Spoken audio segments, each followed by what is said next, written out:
Dan il-programm se jitwassal lilkom bl-isbaħ xewqat Tejja Bet. Dejjem ilab b'mod responsabbli.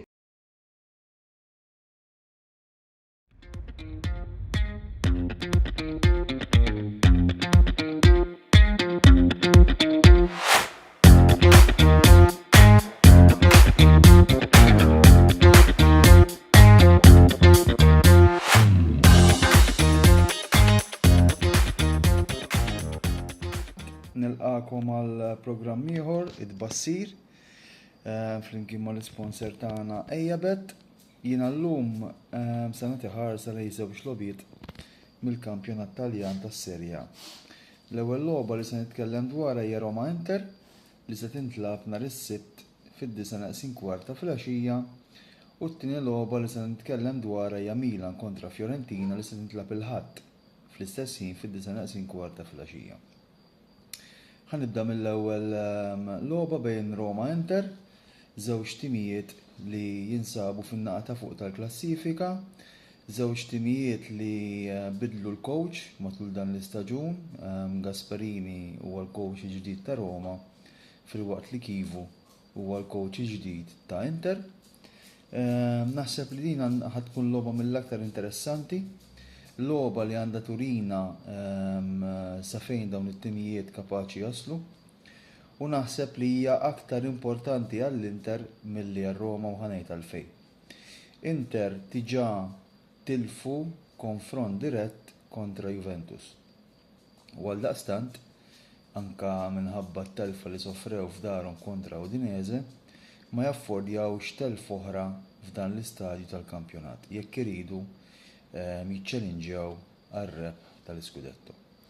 Min-naħa ta' Roma kellhom bidu pożittiv kontrarjament għall-bidu li normalment it-timijiet immexxija minn Gasperini jkollhom meta huwa jibda avventura ġdida ma' klabb ġdid u ovvjament l-aspirazzjonijiet tal-ġallorossi diġà kienu għoljin bil-wasla ta' Gasperini u ovvjament dawn ir-riżultati fl-ewwel logħbiet tal-istaġun komplew jagħtu tama lill-partner ta' Roma li dan kapaċi jkun staġun pożittiv. L-odds ta' Ejjabet huma rebħa l Roma qiegħda 2.95, draw hija 3.11 filwaqt li rebħa għall-Inter qiegħda 2.44. Għalkemm Inter skont dawn l-odds jibdew bħala favoriti, jiena fl-opinjoni tiegħi din logħba li aktar nara tintemm fid-draw għax kif qed aktar qabel Inter ma jaffordjawx telfa oħra f'konfront dirett filwaqt li naħseb Roma għadhom ma laħqux il-veru potenzjal tagħhom u naħseb li l-riżultat ta' draw huwa l-aktar wieħed li jista' jkun reali. Rigward it-tieni logħba bejn Milan u Fiorentina, l-ironija tax-xorti hija li Pioli li propju l-aħħar li kowċa fl-Italja kien lil-Milan u rebbaħhom il-kampjonat, jista' jkollu d-destin tiegħu miktub skont din il-logħba propju kontro l-ekstin tiegħu. Il-ħatra ta' Pioli fit-tmexxija ta' Fiorentina ġiet milquha b'entużjażmu kbir mis-supporters tal-Vjola, però s'issa sfortunatament ir-riżultati mhux qed juru li Pioli qed jilħaq dawn l-aspettattivi. Minkejja kampanja akkwisti pożittiva, il-Vjola kellhom bidu tal-istaġun nistgħu nsejħulu hekk diżastruż bl-aħħar telfa propju tiġi kontra Roma ġo darhom wara li marru bil-vantaġġ permezz ta' Moise Kean li hemm possibilità li nhar il-Ħadd ma jibħu sem fil-logħba wara li weġġa man-Nazzjonal.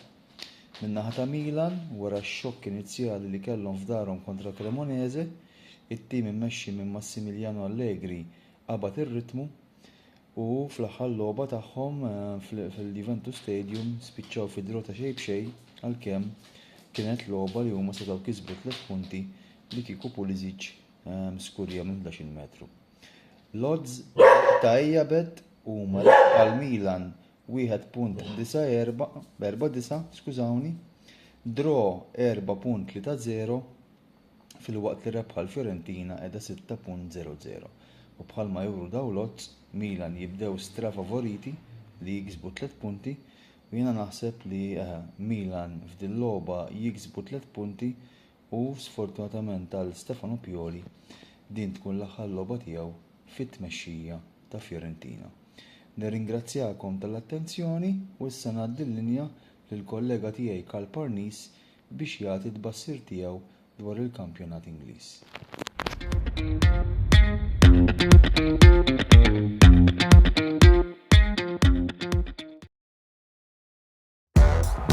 Eabet.com, l-għażla tal-Maltin, fejn tista' tilab u tirbaħ, ingħaqad, iddepożita, biċ-ċans li tirbaħ. Eabet.com, dejjem ilab b'mod responsabbli.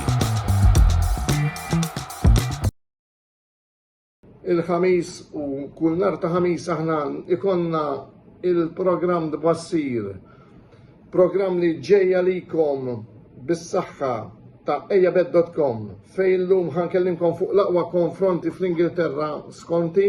Mela għandek Crystal Palace Bournemouth, Manchester City Everton u Liverpool kontra United li għalija hija l-logħba tal-ġimgħa ġewwa l-Ingilterra. Biss għażil dawn it-tliet partiti, apparti tal-Liverpool li hija il-highlight tal-ġimgħa, minħabba l-fatt li kemm Crystal Palace u kemm Bournemouth qed jokkupaw pożizzjonijiet interessanti fejn fil-klassifika Ingliża. Fejn din taqra l-klassifika temporanja fl-Ingilterra wara kull tim lab 7 logħbiet hija din: Arsenal 16 punt, Liverpool 15 punt, Tottenham u Bournemouth 14 punt, Manchester City 13 u Crystal Palace 12. Għasetax jonqos li nażel il-logħba Crystal Palace u Bournemouth li dawn ħelabu s-sif fl-4 ta' senar biex nagħti l-opinjoni tiegħi fuq il-logħba. Mela, Eabet.com għall-logħba Crystal Palace Bournemouth qed joffrilna dawn l-odds. Rebħa Crystal Palace imħallsa 2.20, draw 3.30 u rebħa għal Bournemouth jemħallsa fuq 3.20. Biss nemmen jien li l-logħba hija forti tagħhom Crystal Palace, il-home tagħhom huwa u nemmen li allura dawn Crystal Palace jistgħu jispuntaw f'dan il-konfront. Il-logħba l-oħra meta żilta u kon qed nitkellmu b'direttur għalli x'kien għażilt Manchester City u Everton. Għax meta tara l-odds tgħid mela rebħa City qiegħda imħassa 1.41, draw mħallas 4.70 u rebħa l-Everton qiegħda mħassa 6.90. Qedlu tgħid Grealish ir-ritorn tiegħu fil-ground ta' Manchester City fejn kien home għalih.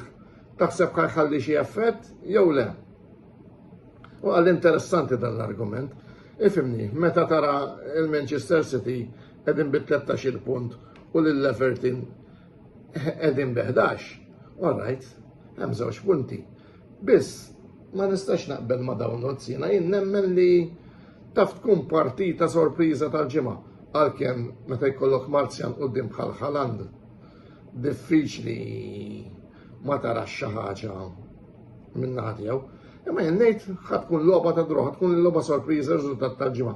Biss tista' fit-8 ġurnata tal-Premier League ħadd tagħmel kummentarju żgħirek u ma semmix il-partit issema Liverpool Manchester United fejn Liverpool bħalissa jinsabu fit-tieni post ta' klassifika fl-Ingilterra bi 15 punt u Manchester United jinsabu 5 punti jinqas minnhom b'10 punti.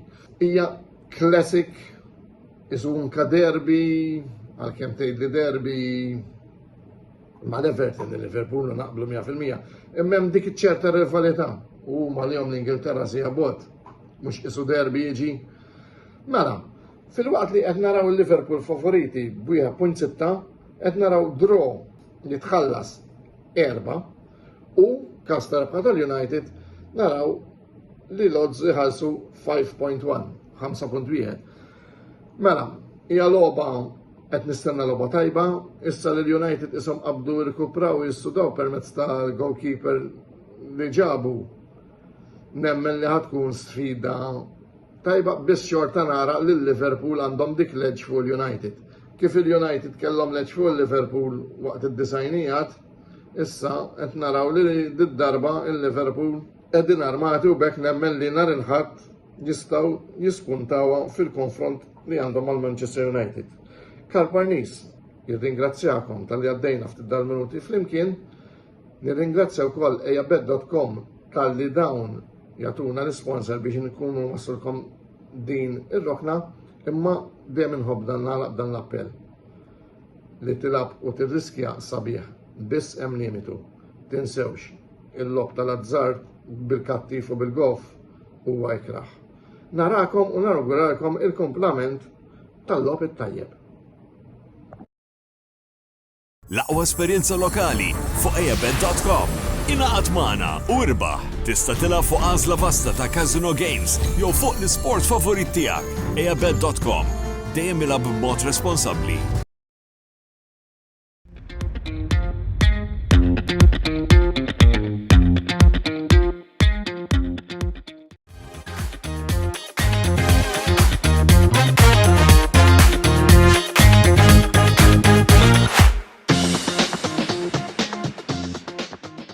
Dan il-programm ġie mwassal lilkom bl-isbaħ xewqat Tejjabet. Dejjem ilgħab b'mod responsabbli.